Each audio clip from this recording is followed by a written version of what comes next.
اعوذ باللہ من الشیطان الرجیم بسم اللہ الرحمن الرحیم معزز سامعین و ناظرین السلام علیکم ورحمۃ اللہ وبرکاتہ۔ اسلامی تصور معیشت اور الفقہ المالیہ کی آج کی اس دوسری نشست میں ہم مسلم مفکرین اور ائمہ کے نزدیک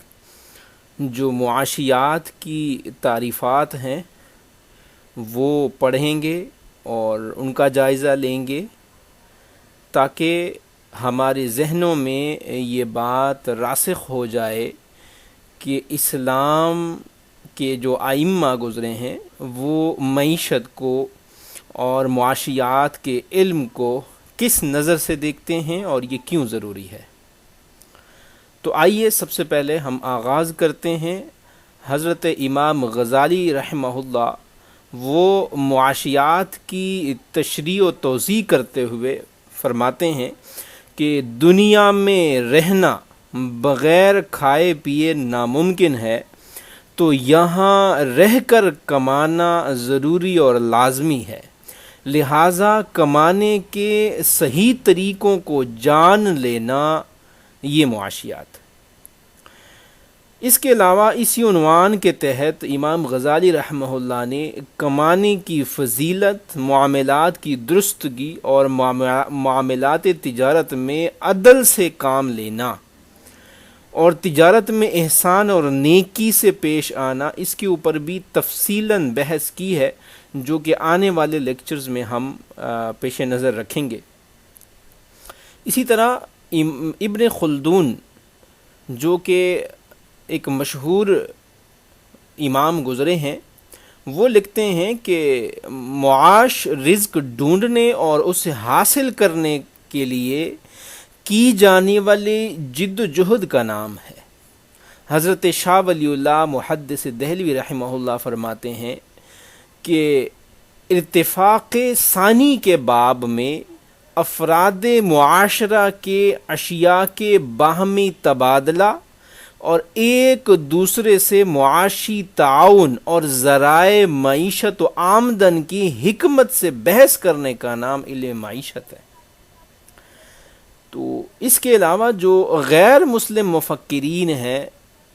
آپ جانتے ہیں کہ وہ علم المعاشیات کو 3 درجات میں تقسیم کرتے ہیں۔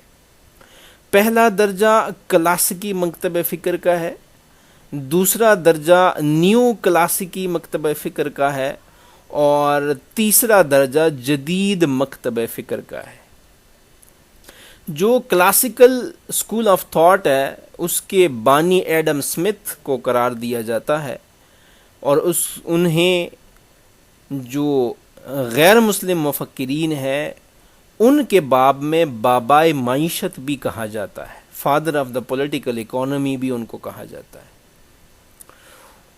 اسی طریقے سے انہوں نے جو اپنی پہلی کتاب اس موضوع پہ لکھی، وہ an inquiry into nature and causes of the wealth nations کے نام سے ایک کتاب لکھی تھی، جس کو شہرت دوام ملی۔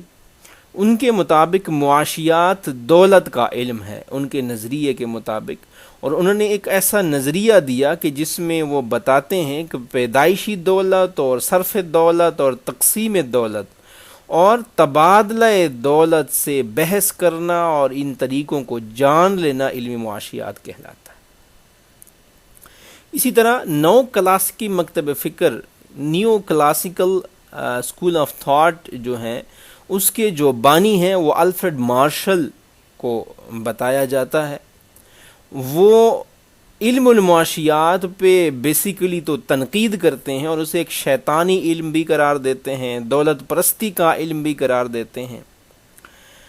لیکن ان کی کنٹریبیوشن یہ ہے کہ اس سے معاشیات کو اثر نو ایک نئی جہت مل گئی، جس کے مطابق معاشیات میں انسان کی ان سرگرمیوں کا مطالعہ کیا جاتا ہے جن کا تعلق زندگی کے روزمرہ معاملات سے ہوتا ہے۔ اس کے ذریعے یہ معلوم ہوتا ہے کہ انسان کس طرح دولت کماتا ہے اور اسے کس طرح سے خرچ کرتا ہے۔ یہ علم انسان کی انفرادی اور اجتماعی کوششوں کے اس حصے کا جائزہ لیتا ہے جس کا اس بات سے گہرا تعلق ہے کہ خوشحال زندگی کے ضامن جو مادی لوازمات ہیں وہ کس طرح سے حاصل کیے جاتے ہیں اور کس طرح سے استعمال کیے جاتے ہیں۔ تو الفریڈ مارشل کے نزدیک معاشیات ایک طرف تو دولت کا علم ہے، لیکن دوسری طرف خود انسانی زندگی کا ایک پہلو بھی ہے۔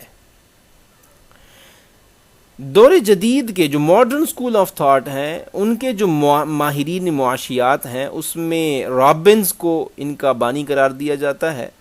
اور ان کے نزدیک چونکہ پروفیسر الفریڈ مارشل کی جو معاشیات کے بارے میں تنقیدی تبصرہ ہے، وہ اس تعریف کو معاشیات کے علم کا دائرہ محدود کرنے کے مترادف قرار دیتا ہے، کیونکہ اس تعریف میں صرف وہی انسانی اعمال کو بحث میں لایا گیا ہے جن کا تعلق انسان کے صرف مادی پہلوؤں کے ساتھ ہے، جبکہ رابنز کا نظریہ یہ ہے کہ معاشیات انسان کے اس طرز عمل کا مطالعہ کرتی ہے جو خواہشات کے بے شمار ہونے اور ذرائع کے محدود ہونے کے بنا پر اختیار کیا جاتا ہے، جبکہ یہ ذرائع متبادل مقاصد کے لیے استعمال ہو سکتے ہیں۔ سامعین قدر، آج کی ایپیسوڈ میں ہم نے معاشیات کی جو تعریفات رہ گئی تھیں اور اس کا جو تصور ہے اور ان کے جو بانیان گزرے ہیں علم معاشیات کے، ان کے درمیان جو نظریاتی ڈفرینسز ہے وہ آج ہم نے دیکھا۔ انشاءاللہ اس سے اگلے ایپیسوڈ میں ہم جو اسلامی معاشیات کا نظریہ ہے اور جو غیر اسلامی معاشیات کا نظریہ ہے، ان دونوں کے فرق کے بارے میں آپ کو آگاہ کریں گے۔